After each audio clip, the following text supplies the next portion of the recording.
Welcome back to Network Issues. Today's episode, we are going to talk about the word that you're seeing everywhere, Looksmaxxing. What is Looksmaxxing? Why are we seeing it everywhere? And let's jump in, Jamie, with what is the 101 of Looksmaxxing? The 101, the basic level of understanding this word that is now everywhere. And I'm talking like not just the term looksmaxxing, but the suffix maxing is like being added to everything. The 101 on this is that it's a current trend, and I'm talking like a 2026 trend that has become more well known because it's been uplifted into the mainstream. And the trend, the looksmaxxing trend, is about a 15-year-old, maybe a bit longer trend of incel culture that has now found its influencers. And so the trend itself was basically a very underground trend of basically, in the most 101 sense, self-improvement. Let's just call it that. It isn't that, but that's what's called at the 101. It now has this very strange influencer who's become very popular, at least in the mainstream. This guy named Braden Peters, who goes by a named Clavicular with his nickname, which refers to his clavicle width. That's why he's called Clavicular, in which he attempts to fill the frame. That's the term, the actual frame, by widening his clavicles by doing something known as bone smashing, which is the subtle fracturing of his bones so it heals to make the width larger. To be clear, before we go forward, that is a pseudoscience.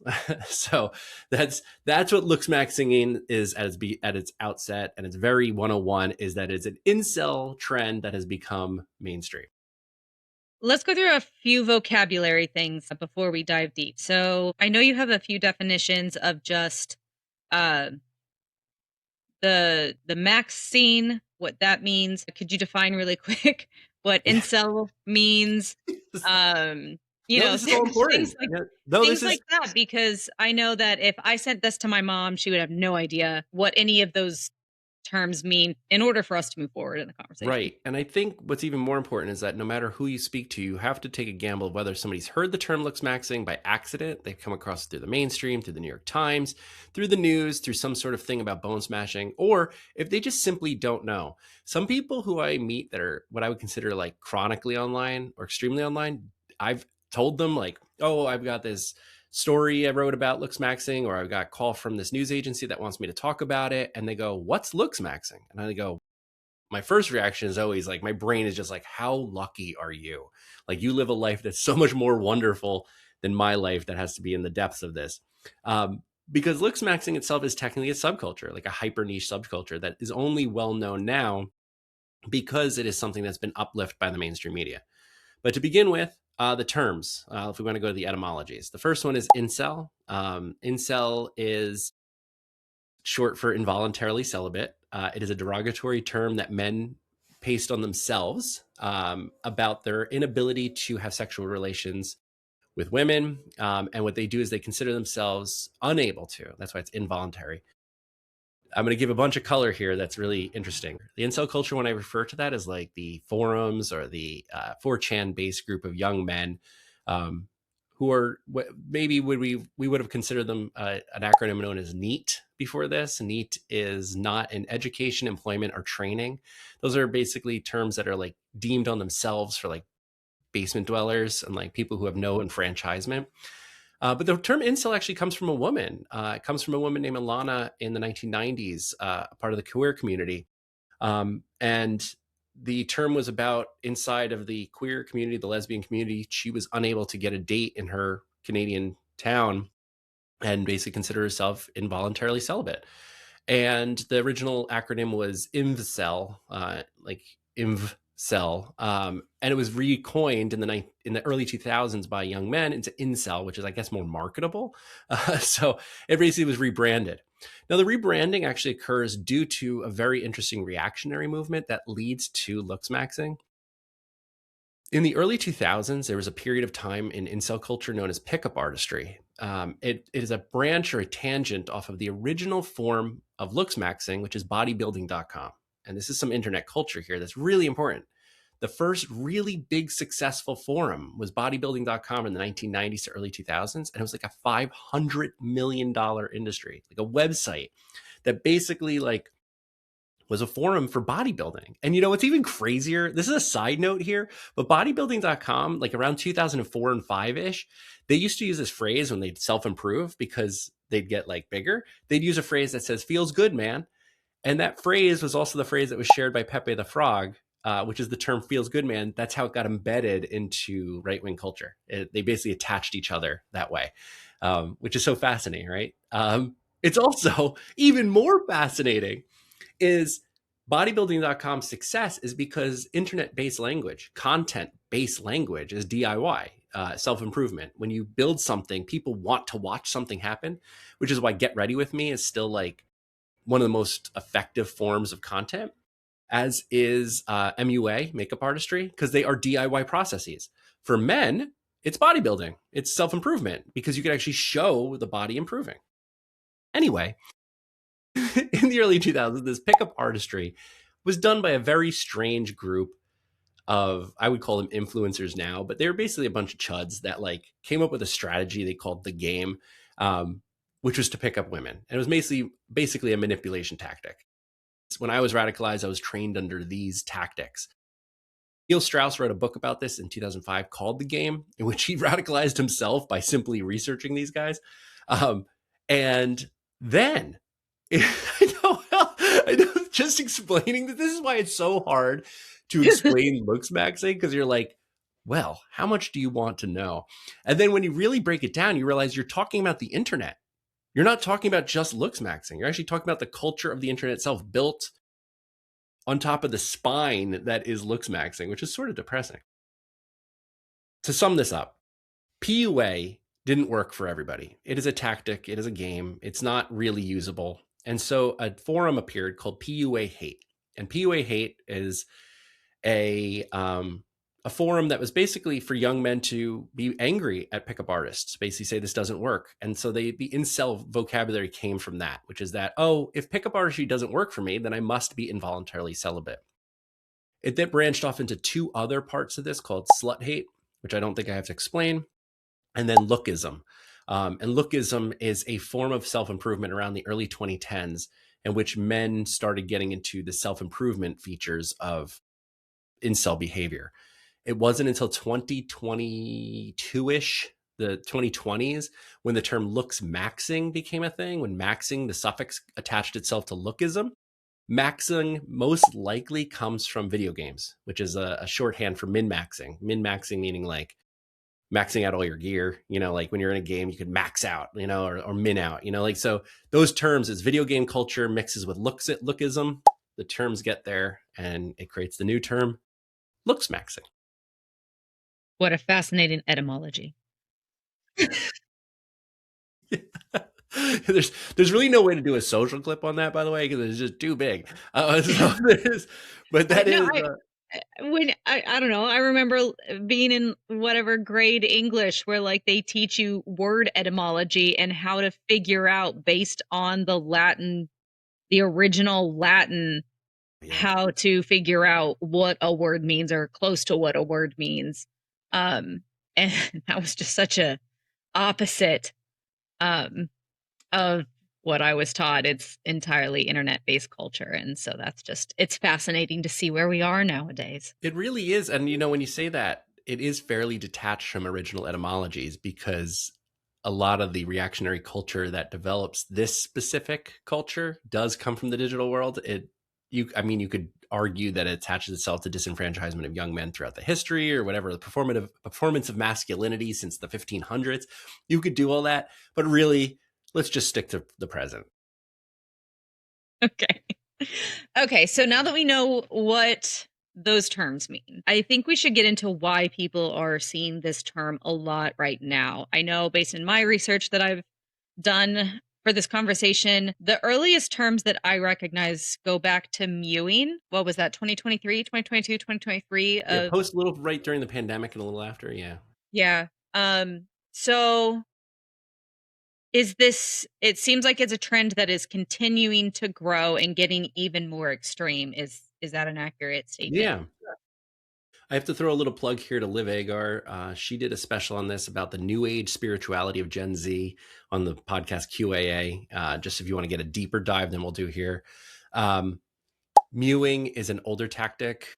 It's another pseudoscience. It's actually made by a dentist named Dr. Mew and his son, Dr. Mew.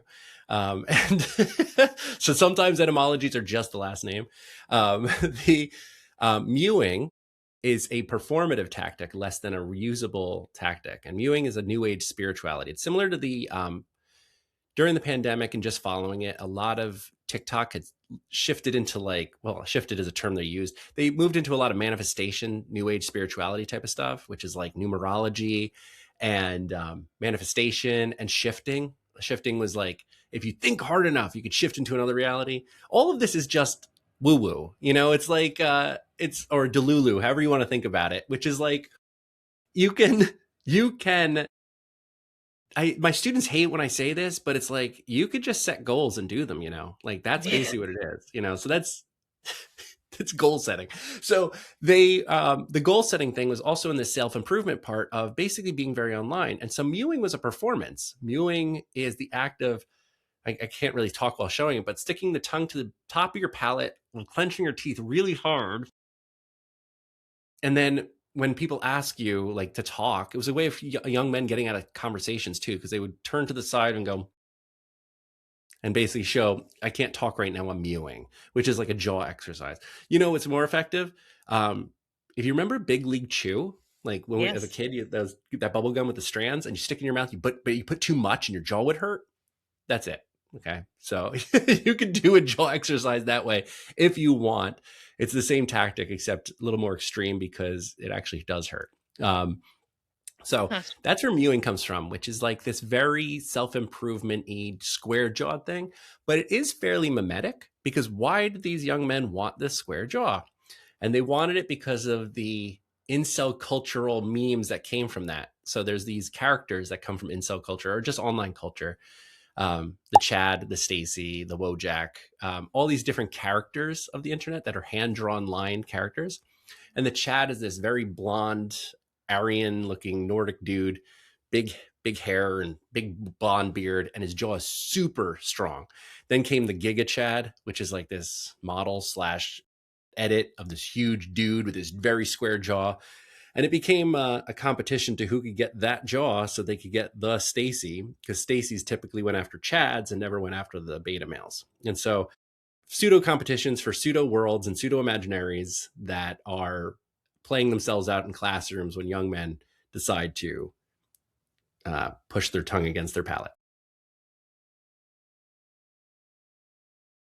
I just don't. I'm assuming there's going to be a lot of sighing in this episode. I just don't have a healthy response to that. I saw an article the other day and I want to know your thoughts on it. I sent it to you. I don't know if you read it, but the title of it is Are B2B Brands Looksmaxxing? And let me tell you why it made me furious. It upset me greatly because in my time spending time with you, I have an understanding of Looksmaxxing and I feel a responsibility for using the term in a responsible way. This was written by a brand that calls itself a newsroom. But really it's a subsection of a PR industry. So their whole job is to drum up views for things like this, right? And I know they focus on B2B, and so they did a brief little thing on what Looksmaxxing is, and then positioned rebranding as Looksmaxxing.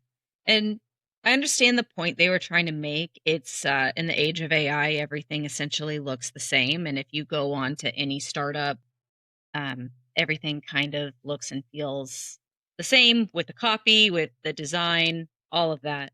And they're saying that is performative. However, I did not feel like it was a responsible use of this term, and it was just a way to get views. So I would like to know from your perspective what responsible use of the term looks like, because I also feel like if we use it, we are also giving spaces like the manosphere, clavicular, even more momentum and fuel that fire. Yeah, I highly agree with your ethical wonder of that. And I do agree. I don't, wow, this is important because there's part of me that feels it's okay to reappropriate terms because that's kind of like the far right often reappropriates terms anyway and like weaponizes them. So it's like, what if we reappropriate it and like don't use it in the dangerous ways? But then when you apply to like LinkedIn broetry, you're also like kind of not outside the space of it anyway, because like it's still within that hustle culture. Because looks maxing is part of the grind set. That's a term for the grind mindset or hustle culture. And hustle culture is often mimicked or irony spoken through the idea of B2B, which is just a meme at this point. But B2B exists. B2B is real. Like all this is real work. Just using these terminologies are often done for the clicks. It's designed specifically for the funneling of the current hype monster, which happens to be around the term looks maxing and brought in there. That said, the term maxing, the blunt suffix that comes from that, has been used on everything. And honestly, I don't see that as so bad. I think it's important to recognize that it is attached to at least online culture, if not at least manosphere culture, but it isn't really a derogatory term. It just means like going to the extremes or going to the farthest edge of something. One of the best articles I've actually seen about this, and I think we should include this, is and I'm doing this summer as my talk in Salzburg. So there was an article by Catherine Jeser Morton in The Cut that was called "In 2026, where we are friction maxing." And friction maxing is basically slowing down. It's the thing that you and I have been calling for. Like when we're using the internet, it's not approaching it. It's what we talked about in our media literacy thing, which is like be right rather than first. That's friction maxing. Slow things down. Don't use the Silicon Valley mentality of frictionless architectures. Try to do something that makes you have to think to add some grit to the work. So when I hear friction maxing, of course, my mind is like, oh, God, we're going to be using this maxing term for this. But then I'm like, that appropriation isn't completely unuseful because it happens to be at the time in which it's being spoken about. And I think that's a bet that the cut made and the writer made, which is that the term itself might be longer lasting than looks maxing. But I think when you approach or attach looks maxing directly to anything, you are speaking specifically about young men doing rapid forms of self improvement. And so that's a little bit more important to understand is that you shouldn't be using looks maxing unless you're really acknowledging the fact that this comes from the shortcut. Looks maxing also isn't great for B2B or sales or anything because one thing I left out in the description in the 101 of looks maxing is that looks maxing is a shortcut. Looks maxing isn't the months in the gym of working out, the protein shakes, the amount of time it takes to tear muscle and rebuild it. Looks maxing is the shortcut. One of the main characters, the clavicular guy, his shortcuts aren't just working out. It's actually testosterone injections, methamphetamines, what he calls a pentastack of drugs. Basically, he's a drug addict with a disorder, an eating disorder. And so that's a shortcut to looking good or looking like Clavicular does, which is fairly dangerous, especially to young men and young women. We talked about this in previous things. We talked about social media addiction. Like when young women are using the internet, they're seeing versions of women that are the final form of women. They're not the work in progress. They're not the way that it gets there. So they're presented a reality that isn't healthy to them. And they assume that reality needs to be now rather than worked for. Looks maxing is the celebration of the end product. And so that type of thing becomes very dangerous. So repurposing that term aside from its original usage, which is like, be careful with this term, is like kind of inappropriate because we do have to in my opinion, I think we should like not be celebrating looks maxing. I just don't think that's something, it's a very bad sign because the more we celebrate it outside the context of young men think, oh, well, if they're celebrating it, then I should participate in this as well. So that brings me to my next question to you, which looks maxing is a term that is specifically uh, aimed at young men, right? It's not in terms of the internet used as a term toward young women, and even more specifically, just white young men, right? It's not. It's not like it's an inclusive movement. So I have two questions. Like, what is left for the young men that this leaves out? Right? It leaves tons of young men out. I guess that's my first question: is what happens to them? Where I would imagine that there's a variety of young men that want self-improvement and are looking for shortcuts. And if this community, which is incredibly popular and has now seeped into even B2B, wh- what is there for them? This is a really great question because it's very strange and interesting that Clavicular of all of the guys becomes the popular one. This white, to be honest, very average looking male. He's a guy. If you didn't know he was a Looksmaxxer, you just think he was a guy, So he doesn't really have it, but the market, the idea of Looksmaxxing reproduces the market of hegemony that is like the white male as the prime thing. And to get to your thing about like why it's exclusive in gender and in race. So let's start with race. First is that the internet is racist. Okay, so that's as easy as it gets. There are, I would almost argue, saying that like black men tried out Looksmaxxing before white men did in some cases, but often leaned into eating disorders or a performative version of influencer that leaned into flamboyance. And that often doesn't sit well with the manosphere. Also, the manosphere itself, which is very interestingly diverse. Nick Fuentes is half Mexican. Myron Gaines is black. Andrew Tate is a ball of races that are all racist. And then you have Clavicular, who hangs out with these guys, who calls himself apolitical, but really is inside of this space, who's a very white male and kind of represents the GQ version of this. So it's exclusive by its hegemony. It's almost like Looksmaxxing is mainstream media bait. That's my argument here. When I wrote this piece, the media literacy of Looksmaxxing, it's like, why did the New York Times choose Braden Peters, who they refer to as Clavicular throughout, which I think is fascinating because his name is Braden Peters. But why did they choose him of all the different Looksmaxxers that exist out there? And it's two reasons that I can glean from this. One is that Looksmaxxing is a content creation. Okay, that's super important. Looksmaxxing exists because content exists. Braden Peters streams or did stream. He's kind of taking allegedly might take a break now because he overdosed on methamphetamines. That he streamed between like 8 and 12 hours per day. And so I think his popularity came from the fact that he spent his whole day capturing it. He is also somebody who's mentioned that unless it's worth streaming or content creation, it's not worth doing. So it's, in other words, if it's not worth recording and broadcasting, then it's not worth it. It's a form of nihilism, really, or content nihilism, which Aidan Walker calls content maxing, which I think is a great term. And so that's exclusive to who would do that. Okay, so that's an exclusive department for men, specifically white men who have the privilege to do that.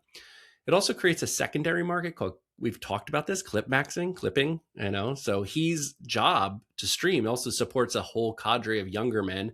I don't even know if they're younger, just other men whose job it is to clip. So his support system is a structure. He is a structure, which makes him exclusive just in its structure.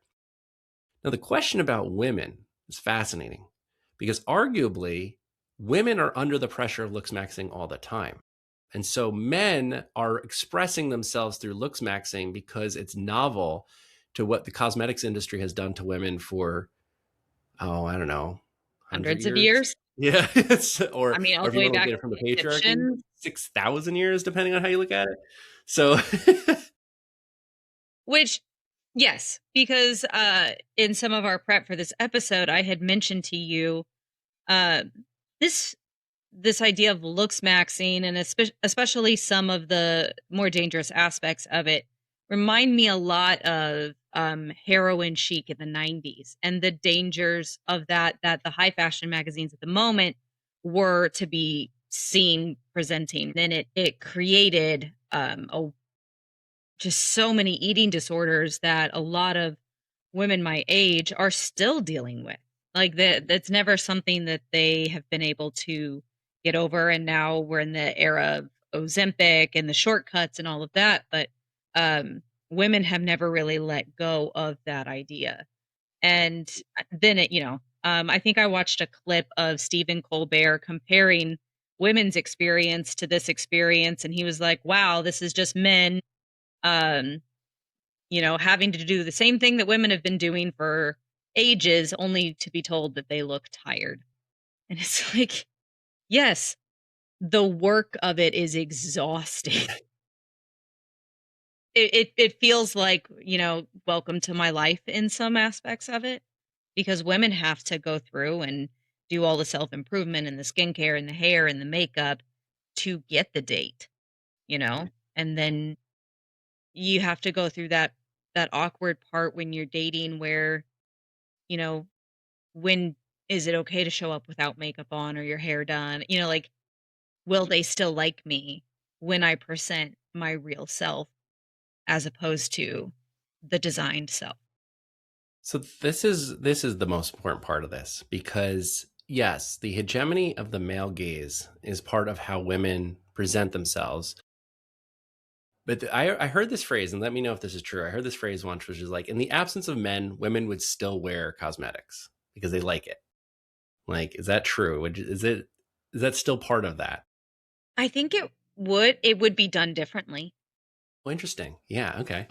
I think it like style and all of that, it's a form of self-expression.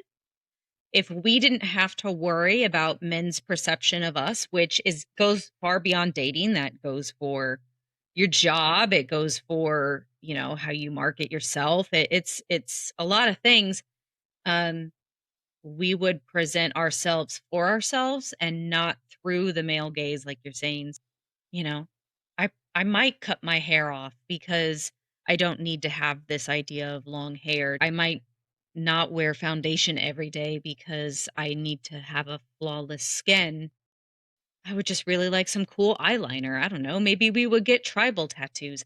I don't know, but it would not be it wouldn't be um what everybody presents now. I Right. think And it's so this, way more colorful. it makes me wonder. That's what helps me rethink what this is, because I think one of the most misunderstood parts of Looksmaxxing is that it isn't for women, it's for the male gaze. Looksmaxxing in particular is about impressing other men. This is why the biggest term in Looksmaxxing is mogging. Go ahead. Go ahead. What do you say? It's fascinating to me that it looks maxing is for men looking at other men in a culture that is involuntarily celibate. Yes. That seems highly counterintuitive Yes. to the fact that it seems that the root of their issue is that they are involuntarily celibate, therefore they want to, have these sexual relations with whoever. I don't care who it is. But then why are you performing for other men? Wouldn't you go out and perform for the mate like the red-bottomed monkeys do in nature, and they, or like the penguins with the pebbles? Yep. This is exactly the question that should be asked, because this comes down to the question of the performance of masculinity. And this comes down to where even the male gaze comes from. From academic terms, the male gaze, that term is made by Laura Mulvey in an essay from the 1970s about how film was made, because it was made by men. And so Mhm. typically there was this character in horror films, the final girl, which not only did she make it to the end of the movie, but by the time she made it to the end, she was nearly naked, So it was about making sure that you understood that she was performing for the man, not performing for her survival, but performing for the look. Men, is the performance of masculinity is literally the performance that is the vacuum opposite, that's not paid attention to, because women don't have the space of directing men in their masculine roles like that as much as they often could. You do get to see it now in the 2020s and like much more movies that are more open-minded toward that performance. But in that performance toward other men, it is the idea that it reminds me of the question of, like, in the absence of women, would men wear cosmetics? And I think, look at just the idea of facial hair. I mean, you would see that as like the idea of stressing up, of choosing a style, of care, of performing the idea of identity to others. The difference, of course, is that men, because the hegemony, the patriarchy allows them to get away with whatever bullshit they want, it is that they don't have to be judged the same way as women. Now, the idea of the performance of Looksmaxxing for incel culture, where it's like, well, allegedly they're performing for like the way, gathering rocks and pebbles to build a beautiful nest. And they're not doing that. They're actually doing it for other men, because if they really, really wanted to like learn how to get with women or get with somebody who they want to sleep with, they should learn to cook. It's like that's really like where the trick is. So it isn't really about the aesthetic appearance. It's really about the performance of this. And so that question is the least asked question that should be asked all the time, which is that they're really, the performance of masculinity is the weakness of men that has to express itself constantly to retain the process of power. So it's a never ending performance that men believe they have to do. They don't have to do this, to keep that in mind, but they believe they have to because the system requires it. And that's in scare quotes. Okay, to your point on if women were directing men, right? It would be uh have a cooking skill, be emotionally available, ask me how I'm doing, basic things. It would not be how many times did you hit your jaw today to get a square jaw. Like it would never be those things. It's one of the things that I remember specifically about one of my students actually brought this up, because oddly, this conversation has directed our tactical media course my whole semester. Tactical media is a form of media that encourages people to take some sort of action. It tells you something, but it isn't just media you watch. It's media that you participate in one way or another, mentally, physically, activist wise. And it's harder to do than you think, because how do you get somebody to watch something and then be like, I need to do something? And so very often when people think of tactical media, they think of like people putting those projectors and protesting, like broadcasting banners like the Epstein files on the Trump hotel. Like it doesn't, like those things do things, but they don't really do much. But the manosphere is the biggest form of tactical media ever created, because it is a shame management system. It is a large management system for young men's inability to talk to a therapist. And so they find this is a conscious act of not talking to a therapist. And they basically find brotherhood within this thing, but it's not marketed as brotherhood. It's marketed as like a consensual strategy of figuring out how to have sex. And so that marketing is really what it is. And when you really take a step back and zoom out, you can see it looks more like an MLM than it looks like a culture in any way. It is a multi-level marketing scheme, which requires the men to bring in other men. So it's there. When I was in college, I understood this in a very different way, because I remember when I met my friend who basically saw me as this lonely, self-esteem, shallowed self-esteem person. I had really no sense of self at a certain point. I had no way of understanding it. And I felt very lonely. And he basically said, oh, you got to start doing these simple tricks. And one of them was working out. And the working out makes you feel good. And the one thing that's very strange about working out is you get to become very cynical. And the reason you become cynical is because you discover what pretty privilege is. And you start figuring out that in the improvement, you actually do, your confidence increases, but your looks do. And people don't mistake their confidence for their looks, their aesthetics. And they start understanding that world works better because of the patriarchy for people who are more aesthetically pleasing. So that it's a self-repeating feedback loop. The manosphere, or groomers, will then lean in and basically reinforce that over and over again by adding in these little dabs of things like misogyny. This isn't your fault. This is women's fault. They take the easiest answer. The reason things aren't working out for you isn't because you're disenfranchised from a system that has basically systemically excluded you for your entire life because the gerontocracy operates it. It's women. Like, it's such an easy, simple answer, and it's so wrong. And yet it's one of those things where if taken at face value, you get the answer by just doing the act. So by doing the Looksmaxxing, it gets the answer as it pops out. So it self-fulfills. It's self-fulfilling prophecy. But it really, when it comes down to it, is pimping, right? It's self-pimping. Okay. They are basically figuring out how to self-pimp. And in doing that, they are performing for themselves and then performing for other men. Women are a byproduct of that, maybe, because even when you watch videos of Clavicular, he is not really interested in women. It's like, so it's fascinating when you see that. Yeah. It just seems like like you're saying, a self-fulfilling prophecy of men who want to self-improve to get women, but by the way of self-improvement, they're continuing to alienate themselves even Yes. further. Yep. And even worse, the terminologies. We're not even going to the darker terrible terms, but like they have a mathematical. Remember, I was talking about like there's PUA hate, slut hate, and lookism. They have a frame for that. It's called PSL, and they create a mathematical equation for like your canthal tilt, the eyes and where they land, and the shape of the jaw, and they have math. It's numerology or phrenology, and they basically figure out like the most mathematically acceptable person. But what they're doing is technically quantizing themselves. They're becoming the algorithm. They're becoming a machine. They are cyborg. It is cyborgology. They are basically entering the matrix themselves by being told they have to destroy the matrix, which they believe is the success of feminism. And that's their model of entry. And so, yeah, you're right. Like this is what we know as Looksmaxxing isn't really what it is when you really delve down into it. Are there what are the soft entry points for Looksmaxxing? I know that I feel a lot of it with like hustle culture is very like the founder mentality, or Gary V did it for a long time, just constantly working, and he played into that. It burned me out massively. Um, but I mean, what are those soft entry points that pull you down that rabbit?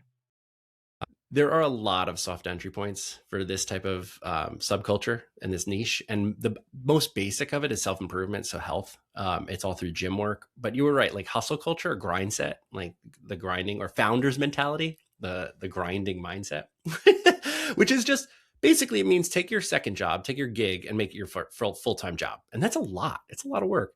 That grind set mentality is a mental switch that puts you into the mode to engage you with all other shortcut methodologies. But other soft entry points are actually like men who give advice. Like Scott Galloway, the professor, his advice often is about self-improvement and working out rather than seeing a therapist. So a lot of these things are like, they seem like very easy entry points of like, oh, we're going to dissuade you. But sometimes just men trying to talk about this often become the entry point. They open the door to the rabbit holes themselves. And so his aesthetic look, his width, his shoulders, like just that could become an entry point. So sometimes the men we look up to, the role models, end up becoming our soft entry points because they don't seem threatening by any means. They seem to be doing some self-help.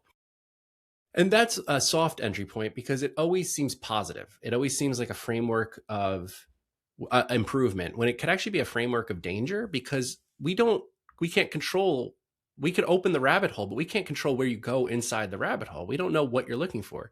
So giving the context and awareness, and also like inspiring young men to go talk to somebody professional, like go talk to a therapist and like actually like do the self-help necessary for your mind as well as your body, is really, really important to making sure that you don't fall into these soft entry points. But the soft entry points are just, I mean, not to overplay the generalization here, but the internet.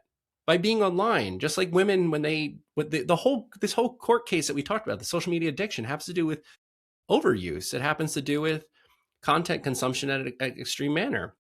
And we've also spoken about this, that yes, most young people don't use the internet to do that. They're more using it pro-socially, but still they're being exposed to a lot of content that we would consider harmful. And like back to your heroin chic point, like of Kate Moss in the 1990s, who's probably weighed under 100 pounds, which is wildly unhealthy or unrealistic, depending on which way you look at it. Both. Yeah. And trying to emulate that like causes a disorder because to achieve that, whether through lookism or through work, is damaging to your body. Like you will do some sort of harm, and that harm is really difficult to get out of because like we said, like it's a loop. Once you see it, you can't get out of that. Do you know what it is about the clavicle that makes it a weird aspirational feature of the body? Because I know that you're talking about clavicular. There's like for men, it was the width. I remember in the 90s, early 2000s, for women, it was showing like being able to see your clavicle bones, um, which doesn't have anything to do with, your nose, your mouth, your ears, your weight, how long your legs are, like normal things that I think that a lot of us get weirdly insecure about. What is there something about that Yeah, that's another under asked question. The clavicle is in the history. So this is John Berger is a great look here. You should the book Ways of Seeing, or the documentary series from the 1960s. It was about advertising and how advertising used the art history as an approach to basically manipulating our psychology into buying shit. And the clavicle was a big part of this, especially why in the history of art, why are women more nude than men? Like, what is that about? Like, why did that happen? And so he brings up the idea of glamour, that glamour is an invention. It's a very recent invention from the 1950s to present, which is the performance of a higher status than you are. The clavicle is wildly sexual. So it is because it appears above the bust. That's why. Because in a traditional art form, you would only have the bust and up, and is the most sexual part because it is insinuating nothing underneath, as in nothing. And it also insinuates your width. It is a mathematical, literally, shape that is sexual in its output because it is bearing skin and shape, but it is not something that is a sexual body part. You know what I mean? It's the provocative moment of artisticness. So it's similar to when we talk about harms on Instagram, that Instagram is still the biggest portal to OnlyFans, and yet Instagram bans nudes. It's because the actions are pornographic, yet they are not pornography. And so the clavicle itself is that sexualized part of the body that's from the glamour period of revealing. In other words, the open shoulders was very provocative for women. So that is, even from a religious standpoint, you go to a church in Italy, you still have to cover your shoulders, cover the clavicles. You know, it's like that part of the body is too revealing. It's a revealing part without saying anything else. It's also the thing that can be acknowledged as a body part without having to go into the weird sexual parts that are necessary to discuss sexuality or like attractiveness. And so that, like, in the 1990s, that's so funny you bring that up, because 1990s really did focus on bearing that more than anything else, and also the sharpness of it. So it's almost Yes. like you could like bring back the idea of like Clavicular, who's, what is he, 20? So he was born in 2005 or 6, you know, so he's like, he missed that whole period, but he is a representation of that 1990s culture. He really is like that, where his expression of that. And again, bone smashing may or may not make that clavicle bigger. Okay, that's not what it is. It's an eating disorder will reveal that because it draws the skin back and pulls the clavicle out. But it's a provocative part of a human body that insinuates bareness, is the best way to describe that. Interesting. Yeah. Hmm. And that's, again, like John Berger went into that, and it's either part 3 or I think it's part 3 of Ways of Seeing. And he basically describes how advertising uses the female body as more marketable than the male body. Which again brings us back to the idea of the Looksmaxxers being feminine. You know, this is like a feminine output for them, which they should lean into, by the way. They should be confident in the idea that there is a fluidity to their gender, rather than leaning into the idea of masculinity as a normative necessity. I mean, look at some of the most, this may or may not be a good example, but look at the most successful pop stars. Prince. I would make an argument, Michael Jackson. Even Justin Timberlake to a certain example. Harry Styles, but what's the rock star? Had the long hair. He's British. Long face. Do you Mick remember? Jagger? Yes, Mick Jagger. Oh, yeah. He was like skinny heroin chic. Yeah. Right? It's they're all kind of feminine male pop stars, and Yeah.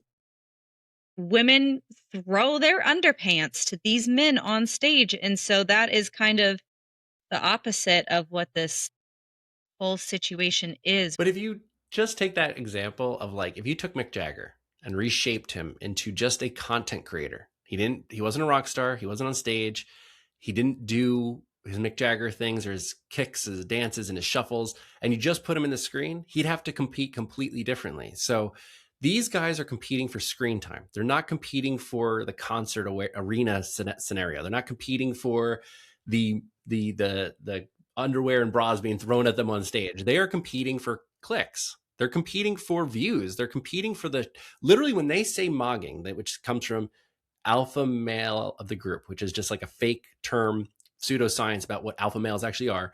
The term mogging is about the amount of space you take up in a frame. And when they mean the frame, they literally mean the box. So when other men enter that space for them, they are competing physically for this amount of limitation that's there, not the entire stage that Mick Jagger gets to like prance down, and like Steven Tyler with his scarves coming off these things, like, or Prince with his beautiful flamboyant outfits. Like these, this is about the limitation of space plus disenfranchisement. That's what Looksmaxxing is. So, mugging is being as big as you can, impressing other men, and because you're bigger, they are less than.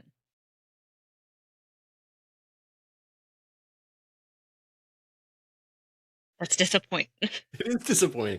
And it is disappointing. And to sum this up, it is disappointing that we have to like kind of like do a full breakdown on this that took us quite some time to talk about, because this is the context necessary when we're talking about a trend like this. And to be clear, it is still a hyper niche trend. This isn't affecting a lot of boys. I do know two friends, two that have younger sons. They're young teenagers or preteen that are affected by Looksmaxxing content and have developed eating disorders. And it is extremely sad to me. Like that, it is hard to hear. It is hard to understand and know, and not to downplay that at all, because I'm very sad about that. But it is two of hundreds of people that I know. So it's like it's a small micro niche. It is an accessible micro niche, and that's a problem because it's participatory.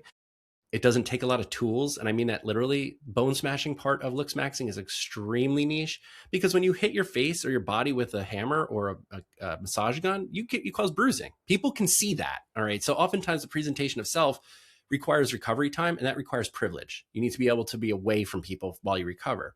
So very often you won't see bone smashing except for the performance of it. People are doing it to get clicks. They're not really doing it to break bones.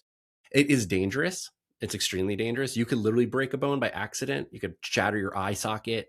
You can damage something where you can be immobile. The clavicle is an extremely important part of your body.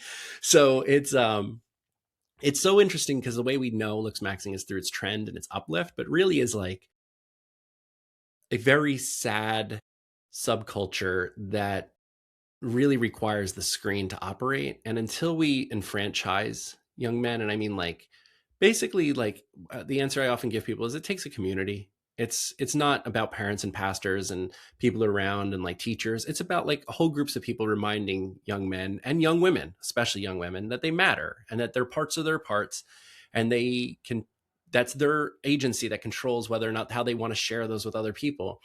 And by giving them the self-confidence to make sure that they're not giving away their body parts to the internet is like something that has to be explained in context and in values, and that's harder to do because, again, like we talked about, this has to do with the system, the systemic issues of entrenched patriarchal values that basically push men and women into these spaces rather than say, you are okay how you are. That's it. That's it. It's honestly too simple. And that's what makes it really strange, because you're like, that can't be the answer.